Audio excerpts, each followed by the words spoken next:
Recording. Hey, hi, hello. It's been a hot minute, hasn't it? Welcome back, Alexandrian Codex. Listen, Doug, we haven't been streaming regularly. By we, I mean me. I have not been streaming regularly because I acquired one of them jobs. Honestly, not really a big fan. Job I'm working is insanely easy, and I'm getting paid fairly well to do it, and I have a 4-day work week, so like it's hard to complain, but worry not, I'll find a way to do it anyway.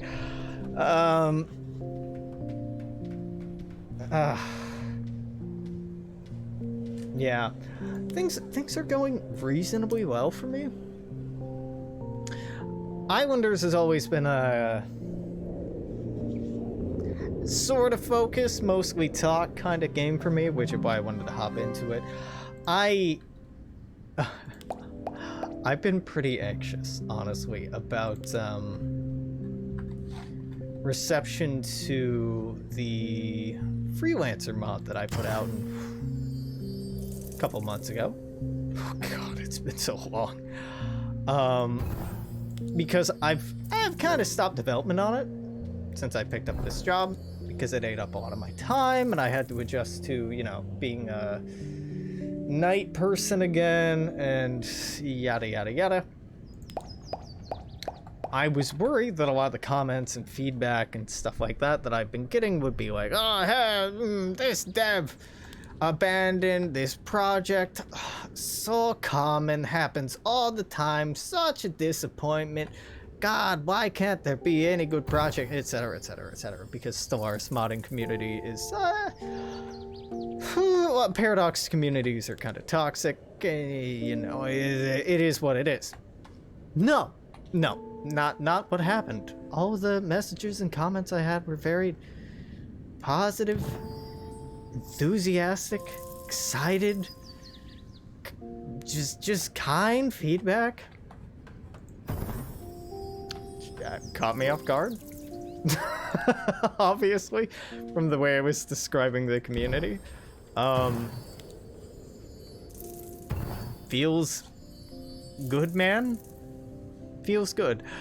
The sad thing is, though, I don't really intend to come back and work on it anytime soon. I really don't.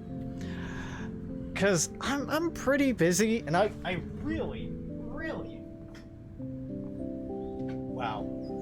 Turning on that light did nothing. Okay, I turned on a light off to my right-hand side thinking it would sidelight me better. Not at all.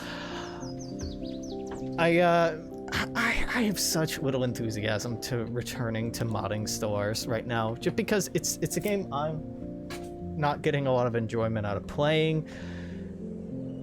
It's a good game. I put an exceeding, eccentric, painful amount of time into the game. I'm just really not gravitating towards it right now, you know? So it's hard to motivate myself to continue to working on a mod that I'm not getting paid to work on for a game that I'm not playing. Yeah, honestly, this is a really, you know, guilt-ridden confession here. I've been spending a lot of my time just playing Empire at War. Star Wars Empire at War, specifically the Thrawn's Revenge and Fall of the Republic mods. I'm not proud of myself. I am not proud of myself, but that has been eating a lot of my time. I've been enjoying them well enough.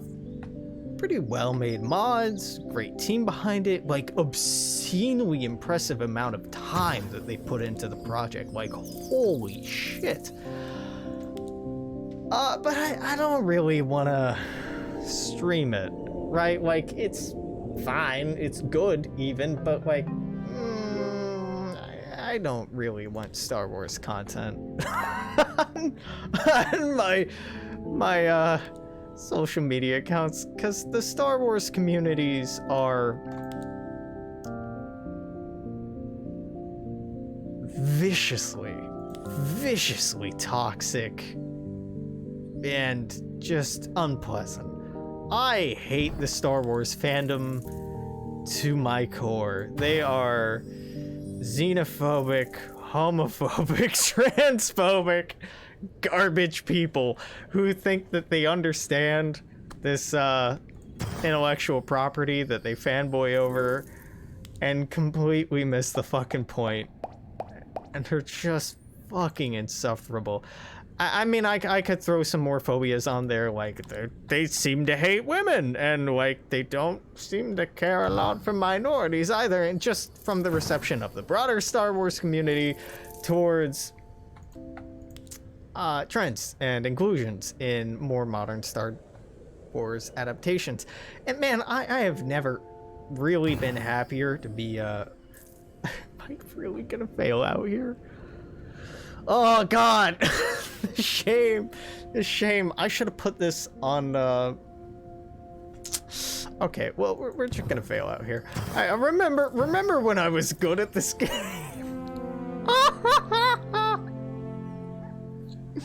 Okay.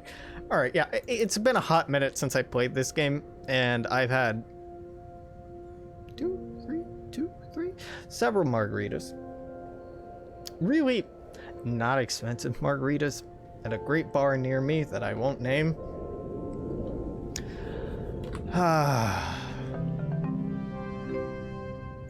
Just feeling enthusiastic about living where I do. It's Tuesday evening, late afternoon, and for me this is my Sunday night, Monday morning. I guess it's my Monday morning right now because I'm working graveyard. So I'm just like screaming into the void, metaphorically, about not wanting to go back into work. Work's easy, work's boring. Getting paid is necessary for survival under capitalism. That's really my attitude towards where I work right now. Like even in the interview, I'm like, I'm not gonna lie to you, I don't have any, profound love of working nights. It's something I can do, and I know there's a need for it, and I know I can fill this niche, and like, I'm in a position right now where I really need a steady income, and I know this will do it, so like, that's why I'm here.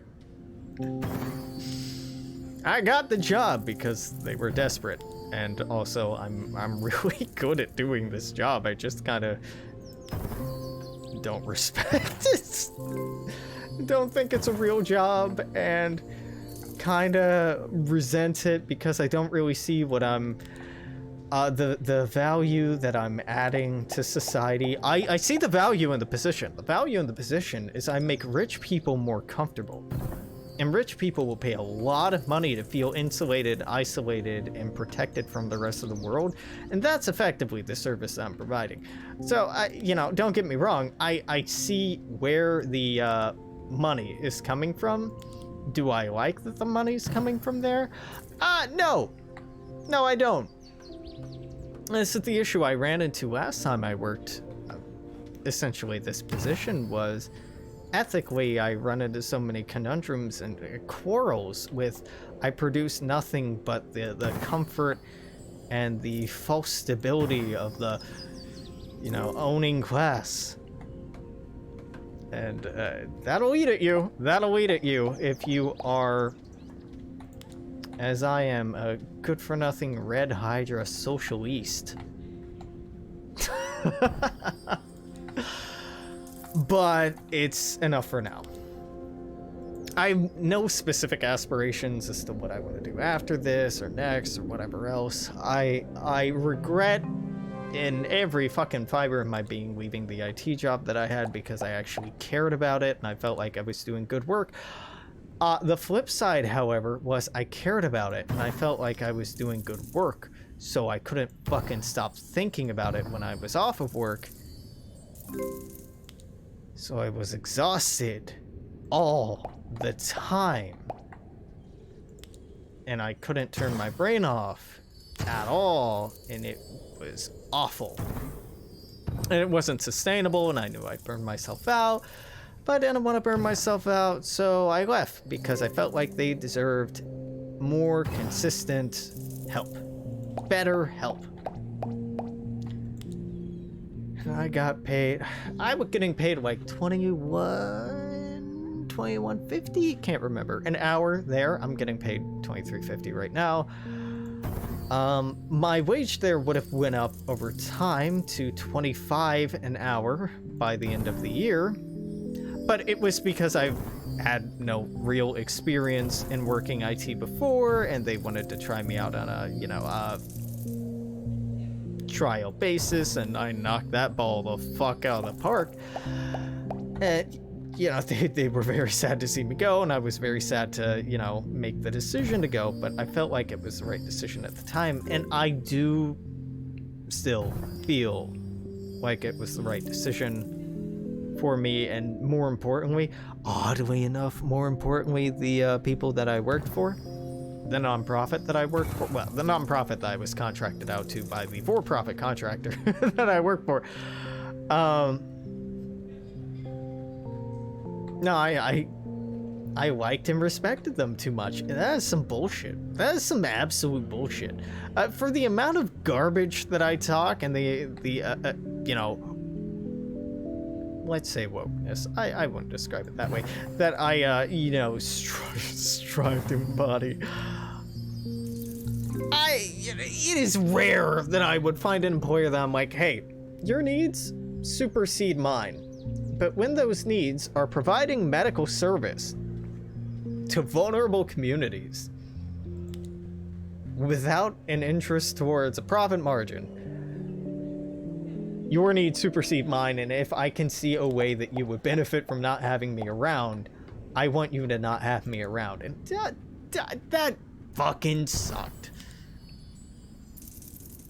They were really nice people too, and I really liked my coworker. Well, I like my coworker, singular, but I also really like the people we worked with, worked for. Not to say that I, loathe my job now. It's easy. It's easy, and that's what I signed up for, at least for, 6 months or so, and then we'll readdress it as time goes on. My manager, respect the fuck out of her. The assistant manager, respect him too. When I was talking to her a few weeks ago, we've had someone out sick for quite some time, and it's unclear how long they'll be out sick because it's a longer term condition.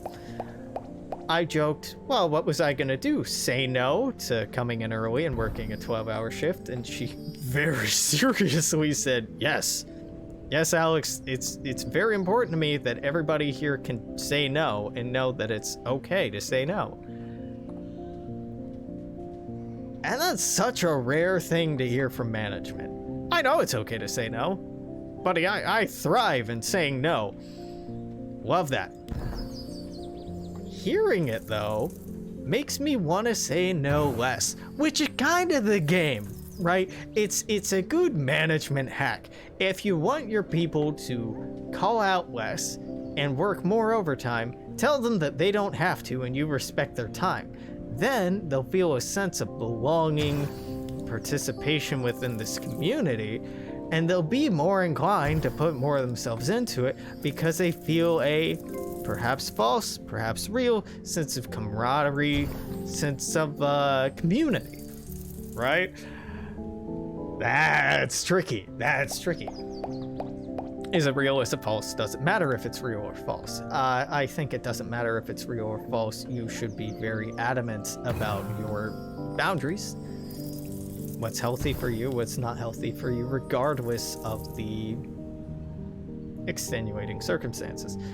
And, frankly, working overtime for me is just inconvenient. It's not unhealthy. And I can stand some inconvenience right now. I'm the most ungrateful motherfucker on the face of this here godforsaken earth too, because I within a month of getting hired, I was already like, you know, I could be making more doing something else. And right now there's a position open at a local museum that I respect a lot, that I want so badly. So fucking badly, and I'm not applying to it.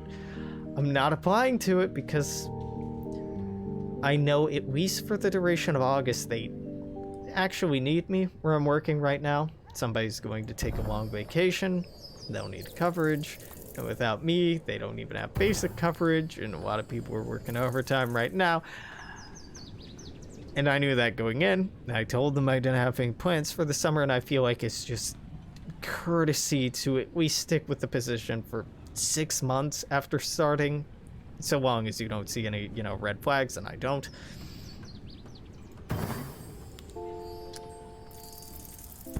But God, I just want to hop ship. I just want to jump ship over and over and over and over until I can't anymore. I just want to go from, oh, you're paying me 21 an hour, but you'll pay me 23. I'll go for 23. 23, do I hear 24, 24, 24, 24, 24, 24, 25, 26, 26, etc. I'm trying to do an auction thing, but clearly I never picked up on that part of my Southern heritage, nor do I really want to. 25, 25, and here it's 26, 26, etc., etc. That's kind of where I'm at right now. I'm not looking for a career in one place in particular. I'm looking for the next best thing. And then after that, I'm looking for the next best thing. And then after that, I'm looking for the next best thing. And you know what? I'm not fucking sorry, because my generation and generations before me have been treated like, rather than as, absolute shit.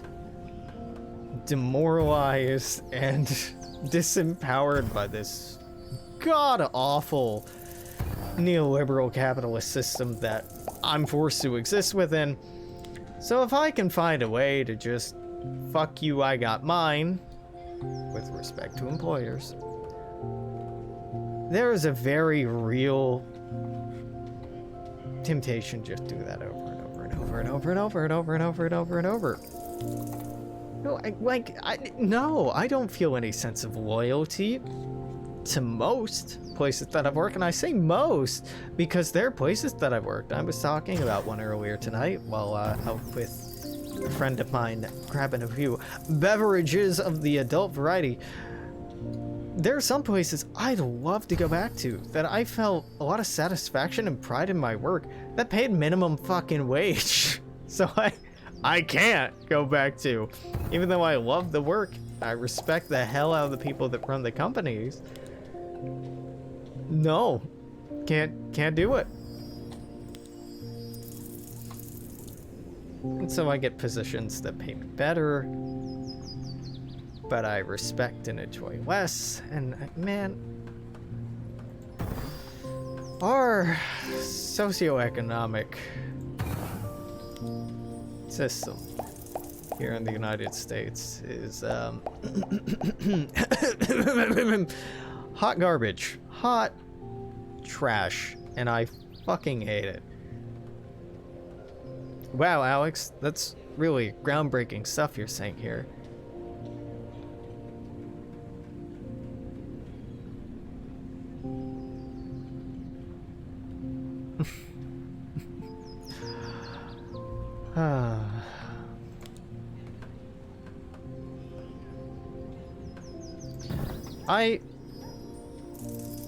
I want a better world. I just want a world where people are paid enough to do the things that they love, that they can do the things that they love, because you're gonna do the things that you love, that you're enthusiastic and excited and exuberant about, to a higher degree of quality than the things that are just paying you enough to survive, or paying you enough to do X, Y, or Z, or save up this much for retirement, or retire this much earlier, or whatever the fuck else. The amount of times I've heard people working for tech companies, for Amazon, for Google, for Microsoft, for Facebook, for Instagram, for whatever the fuck else, bragging or talking to coworkers about I put in this amount of time, I'm gonna retire early, I don't give a shit about this, I'm just doing what I have to do to set myself up for success. That is not a good, sustainable model where the people you're employing, the people that you are having invest their time, their lives, are just seeing you as a means to an end. And not even as like a satisfying means to an end. They know they're being played and they know they can play you back. So it's just a game of who can fuck over who the hardest. And yeah, the employer's almost always gonna win that game, but like, what the fuck is that? As a economic model, what the hell is that to aspire to? That's just sad. We could build communities invested in making our local environment and ecosystem thrive for the benefit of everyone. We could have economies centered on making sure that no one ever goes hungry, no one ever goes cold, no one ever goes without shelter, that people get their needs. We could have economies and means of production, reproduction, and labor based on human benefit, human welfare, human happiness, human satisfaction. We could do that so fucking easily, but instead, we have this garbage based around exploitation, unpaid labor, on just squeezing each other for every last fucking cent that we can cheat out of one another.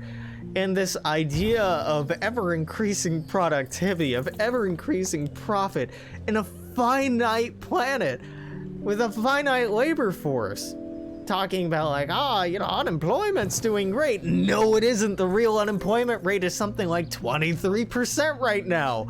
And it's never been in a good place because capitalism doesn't thrive unless you have at least 1/8 to 1/5 of the population unemployed so that you can drive down the wages that you pay people, because the only way that the boss man makes a dollar is if he steals it from the people they steal it from the people actually producing the value.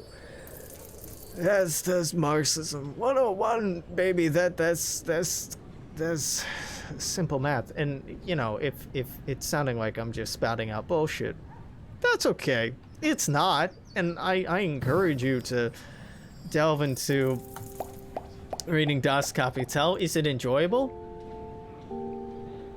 No. Reading Marx sucks. Reading communist, socialist, leftist theory is generally an arduous, exhausting process that strips away the few illusions that you have about Western society, the few threads that really help you hold to some vain hope that things might get better, and it just cuts each of those threads one by one, being like, that's a lie, that's an illusion, that's a lie, that's a lie, that's just to keep you doing what you're doing. And yep, it's exhausting. It's fucking exhausting, but, you know, the truth will set you free, or, you know, it will just make you aware of the allegory, the cave that we're all living in, feeling like a raving, screaming madman that nobody else can see, the yada yada yada yada forest for the trees.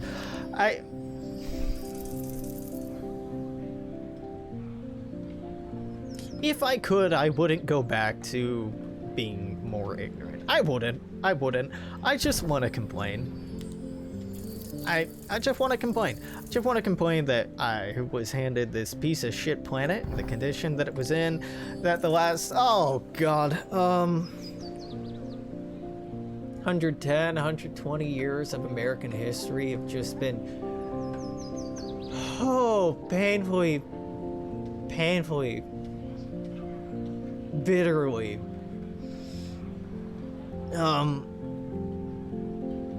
reactionary and antithetical to the well-being of humanity.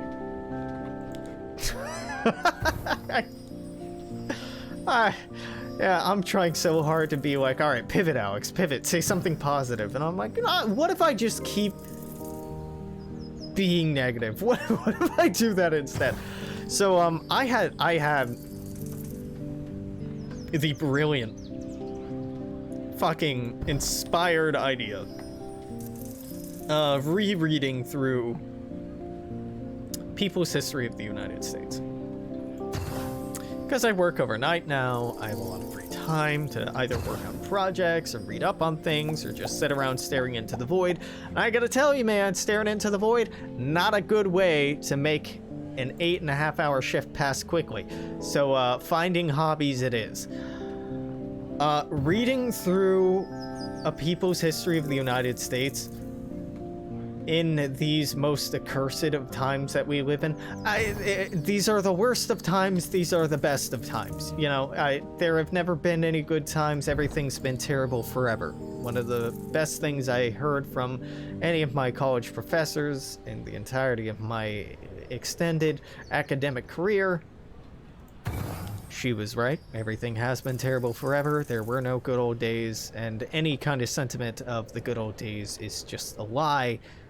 Really a fascist lie, oftentimes, to get you to aspire to some history and myth of the past that never was. With that said, man, it fucking sucks reading through 250 years of American history going like, oh yeah, that never stopped. Yeah, that never stopped either. Oh, yep, that still sucks. Like, people in the fucking 1860s, 1850s, 1870s being like, we deserve a 4-day work week. And I'm just here like, oh my God. There is a basic level of human decency to which every profession should provide. Just fucking kill me. It's been 180 years and we're still fighting for this. We're looking at how fucking close socialists got in the 1910s, 1920s, early 1930s. Looking how the fucking Republicans just were like, that's a nice progressive movement you got there. Wouldn't it be a real shame if we gutted it? Fucking FDR being like, no, it's cool. These policies are mine, but I'm gonna make them toothless, I'm gonna make them ineffectual, and the Supreme Court are gonna overturn any of them that really matter. Cool.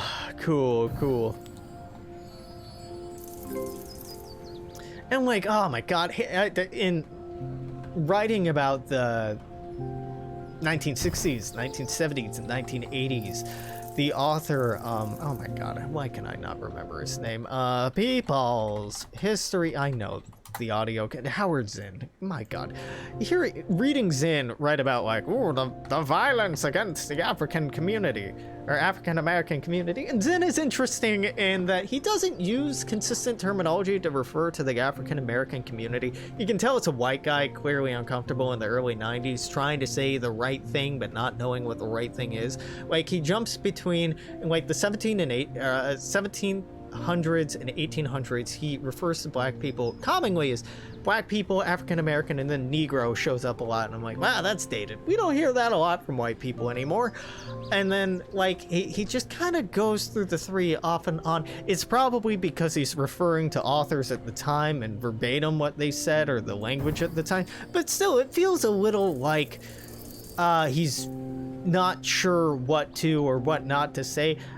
Zinn, rest in peace. You could have just asked a black academic about what proper terminology would be instead of waffling around so much. And, you know, maybe he did, and maybe I'm just like, seems like this is an uncomfortable white guy. In my 30 years on this earth as a white person, I have come into contact with some uncomfortable white people trying to say the right thing or not come across as racist as they actually are. And Zinn doesn't do that very much, but he does do it a couple of times. And like, Zinn, buddy, the fuck are you doing? Anyhow, reading about how, like, lynchings were real bad in the 60s. I'm like, do you know how many African American people are killed by police in this, the year of our Lord 2022? Did you know that So far, in 2022, as of August 1st, we have had over 730 police killings in the United States, the most on record of any year in the history of the United States. Things are getting worse. Then things are getting worse, and it's fine. It's fine. I'll read through a few hundred years about how things have been terrible forever, and it's totally okay. It's totally okay.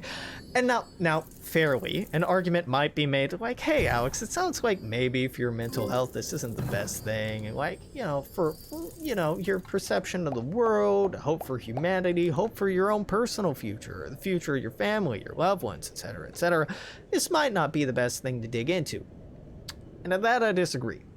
That I disagree because I would rather face a stark history and reality of what the United States has been and what the United States is, rather than a comfortable lie and a comfortable fantasy about, oh, well, maybe things will be okay. Maybe they won't. Maybe they won't. And they probably won't be. And if we accept that they probably won't be, and that nobody's going to take care of us except ourselves, because they certainly didn't take care of us, i.e. the rich didn't take care of the poor during any period of the United States history, from the Great Depression to the Great Depressions prior to that in the late 1800s, sorry. 1870s, 1880s were the worst, I might be off there, worst depressions prior to the Great Depression. If the government didn't do shit back then, it ain't gonna be doing shit now, and ain't nobody gonna save us but ourselves. We can look in the past for examples of how we took care of one another, like the first general strike in the United States here in Seattle, Washington, where for several days the city shut down and not one piece of business was conducted except by permission of the General Committee of the General Strike. Milk, food, sundries were divvied out by the general strike to the populace. The city was fed. Public services were provided for 3 days. 3 whole days. It's not very long. You say, do you have any fucking idea how complicated organizing and administering and providing the labor, the qualified specialized labor for a city's logistics are? Do you have any idea what a fucking undertaking that is? 3 days, an incredible accomplishment. Later on, same thing happened in St. Louis for a little bit longer. Point being, looking back at the past, at the most dire periods in American history, what saved people has been other people, other working class people. Oh sure, there have been big fancy projects showing what the rich have been able to do, especially those bank-owning rich individuals who have provided incredible resources to certain communities, yada yada yada yada. No. Anyhow, yeah, that was a exhausting thing to research and reread into. Valuable, important, but it makes it really hard to, for the sake of my mental health, ignore the cataclysmic reality of the steady collapse that we're going through in my lifetime, and trying to hold tenuously to whatever vain hope that things might be livable at some point, and that I won't just have to continue striving and suffering year after year, after lower and lower returns, after worse and worse rates of interest, more and more money sequestered away by the wealthiest 1%. Yeah, no, it sucks. It really does. Man, it's so comforting to seek shelter, isolation, escapism in media, in video games, in music, in television shows, in movies, in fandoms, and whatever else. But ultimately, you're just using what Marx described religion as the opiate of the masses. It's not actually improving your live conditions. It's just making your unlivable live conditions, your inhumane live conditions, more tolerable. And I'm not saying this from some high horse. I do this quite a bit myself. I'm so fucking tired of finding ways to make my discomfort comfortable. I'm so fucking tired of finding ways to make my pain more tolerable, my exhaustion more sustainable. I'm so tired of having to act and pretend and pantomime and perform as if this reality that we've been handed down from Ronald Reagan until now is somehow livable in any sustainable way. Because it's not. It's absolutely not. And I don't genuinely believe that things will get much better. Oh, you know, I'm sure gestures will be made. I'm sure speeches will be made. We'll have people campaign on hope and the American dream. Building back better. Putting people first.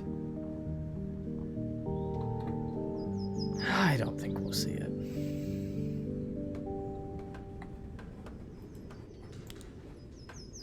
So how am I doing? I'm doing fine. Fucked up, insecure, neurotic, and... oh, what did the E stand for? Existential? That's not right. F-I-N-E. Acronym. Freaked out, insecure, and neurotic, and emotional. Yeah. Yeah. Just all the time, forever.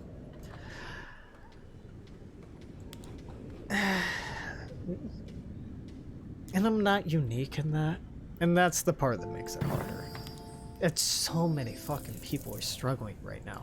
And I can sit here and bitch and moan about my conditions and my life circumstances and know there are people who have it so much worse. Like someone I fucking adore and think the world of and would just like simp for forever and nah, that's really it. Okay, I talked about this concept earlier tonight, and I did a TikTok about it like a few days ago, but you know, you didn't see it. Nobody sees that. Sometimes when you meet someone, there's something about them that's different or special that you can tell for whatever reason, rational, irrational, this person matters. This person is important. This sensation or feeling that this person is in your life for a reason. That this is someone who you click with, or there's just something there. Metaphysical, spiritual, romantic, read it however you want, but that sensation, right?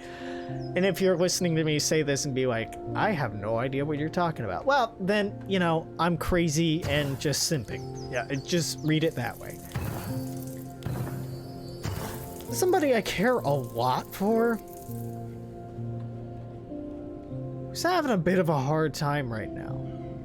And he's taking every fucking fiber of my being to be like, you want to just move out here? I'll pay for it.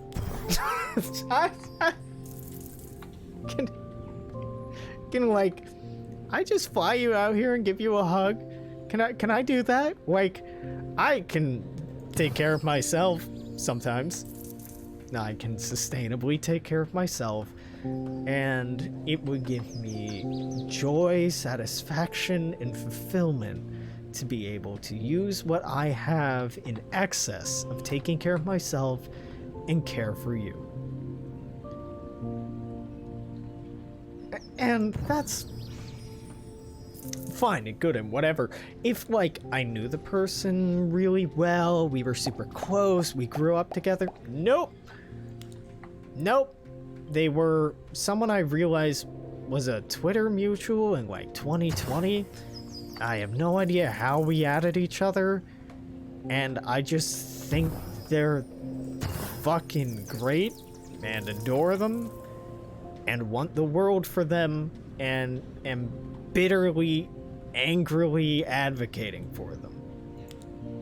And have a hardcore crush, but that, you know, just throw in the kitchen sink while we're at it.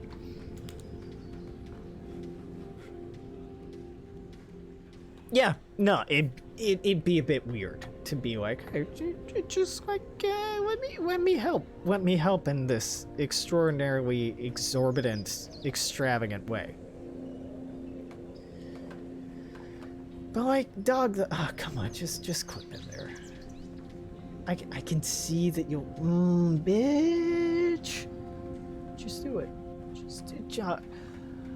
Just do it, please. Oh. Okay, no, that's fine. I don't want you to click them there anyway. That's, it's just a funny joke. Ha ha ha. I didn't really want it to work out in that aesthetic way. No, it's fine. It's fine. You just go out here. I get more points anyway. Oh. Man, that I have friends back in fucking Indiana. I'm just like, can I just help you move out here? Like, yeah, it's expensive, but like, you'll do fine. I hate when people I care about live far away, because I don't want to go to them. I've learned my lesson. I'm never gonna do that again. I've moved cross country 3 times over people I've been head over heels in love with. Never again. Never ever again. Romantic notions are nice and all, kids, but make sure you have a good sense of self-worth and prioritize yourself. Prioritize yourself in the way that living situations or living in certain communities or whatever else will benefit you outside of your relationship or proximity to other people. Specific other people.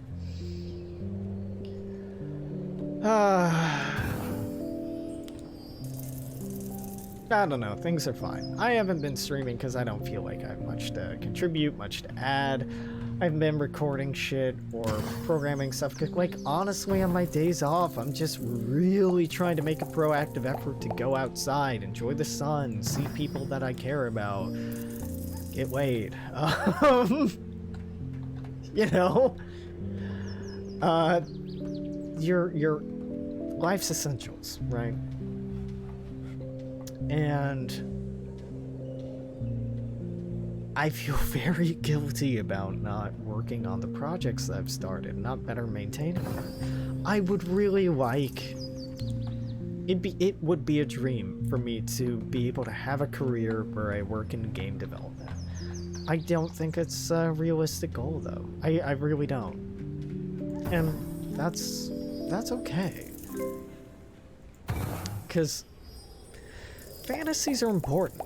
Now, regardless if we pursue them or not, having dreams and desires and hopes are really valuable motivators. You know, honestly, right now where I'm at is I just want to teach. And I can't. I would have to go back to school for so long, and I can't afford it. I'd love to teach history, anthropology, sociology. But I don't think it's gonna happen. I can think of so many ways that I could contribute so much. And capitalism being what it is, I don't see them as real possibilities.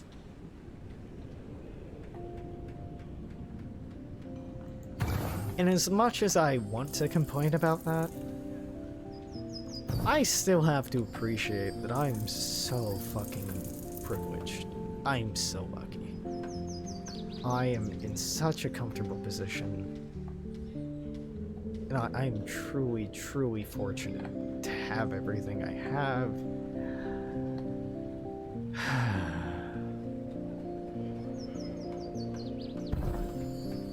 Still, I want more. I want more for everyone else, too. It hasn't quite been an hour, but clearly, as my voice is telling, I don't think I can go for an hour. I'm not used to talking this long anymore. I know it's only been a few months, but, well, that's how it goes. I don't really have that much going on. Honestly, I'm doing fine. I'm okay. Comfortable. Bored. Daydreaming about dating people who I can't date.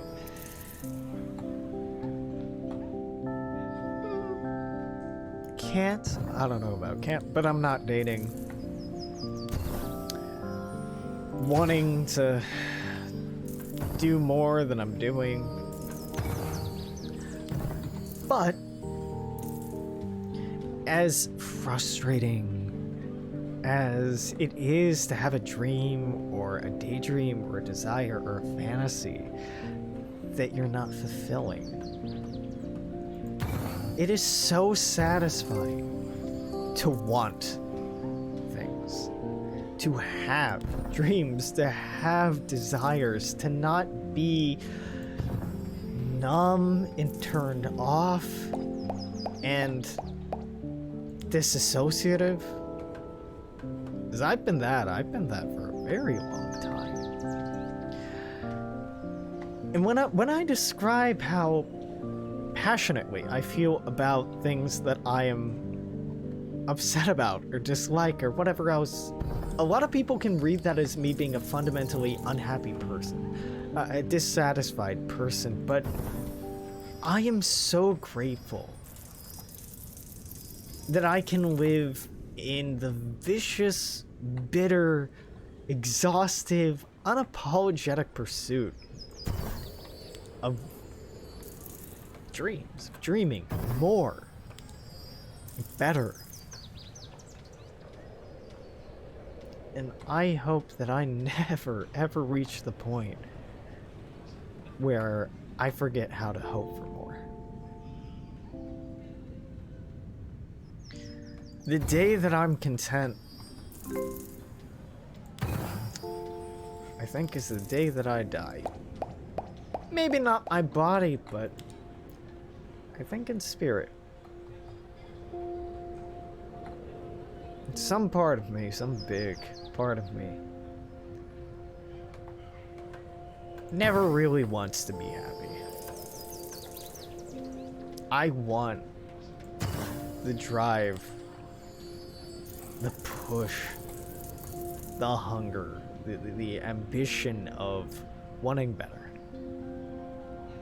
Not just for me, not just like in a gluttonous, self-indulgent, more kind of way, but a vengeful, vindictive, overly self-righteous kind of way.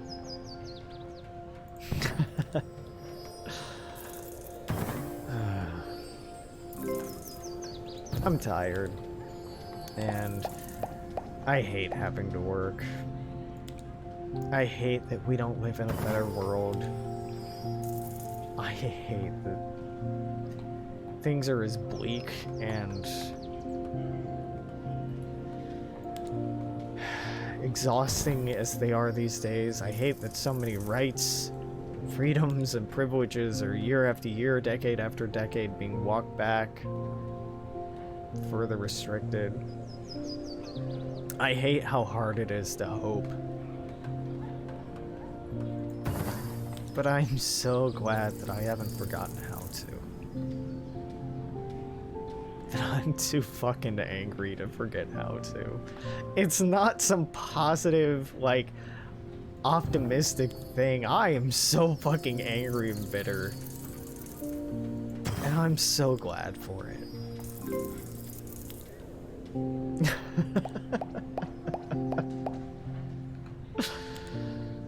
Ah.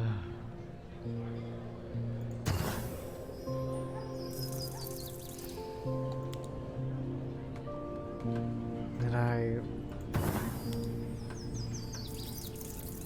I never dreamed or imagined when I was younger that I'd be living the life that I'm living now. Never. When I was younger, I was convinced that I'd die by 28. Not for any specific reason, just kind of a vague suspicion. And after my 28th year came and went, I was left with a very real sensation of, I don't know what to do now. I expected my luck to run out.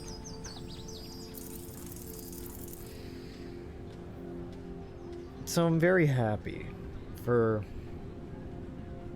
coffee dates with friends.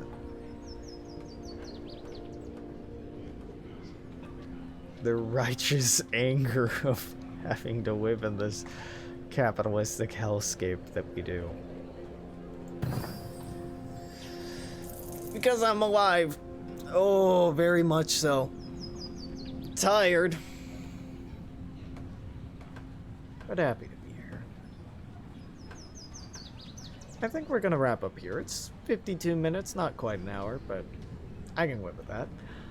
Again, I don't really know what I'll be streaming when I'm streaming. I've been playing a lot of The Old Republic, which I don't really want to stream. It's an MMO. If you want to see that content, it's been done many, many times over. Most of it, just zone out, listen to stuff. Podcasts, YouTube series, whatever the fuck else. I'm not making good content there. And then I've been playing... Oh my god. That Star Wars 4X game I was talking about earlier, is it particularly good? I've just kind of gotten into it and don't have anything to pivot to. Like, there's nothing I really want to play that I feel like would make good content. That's why there's a lot of stuff on my wish list, but I don't want to buy it because I'm not that invested in the idea of making content right now. I'm not that invested in the idea of upkeeping my various mod projects right now. And again, this isn't coming from like a negative place. This is just coming from like, I'm prioritizing different parts of my life right now kind of place. I'm not getting a lot of positive feedback. Well, no. Nah, I'm not getting a lot of motivating positive feedbacks when it comes to those projects and those parts of my life. So I'm instead prioritizing just taking care of myself. Not as exciting, I know. So until whenever it is I stream or record or actually get around to doing something, I'm gonna say toodaloo. Take care. Absolutely. At me. DM me. Get in them comments section about shit you want. Stuff you want. Requests you have. Some of those requests, you know, I'll take more seriously and way more heavily than others, but all the same, I'd like to hear them. Regardless, until later, whenever that happens, you were so close, Alex. Happens to be. I'm gonna say toodaloo. Take care. I'll see you then. God, that's jarring how that cuts out, isn't it? Bye-bye.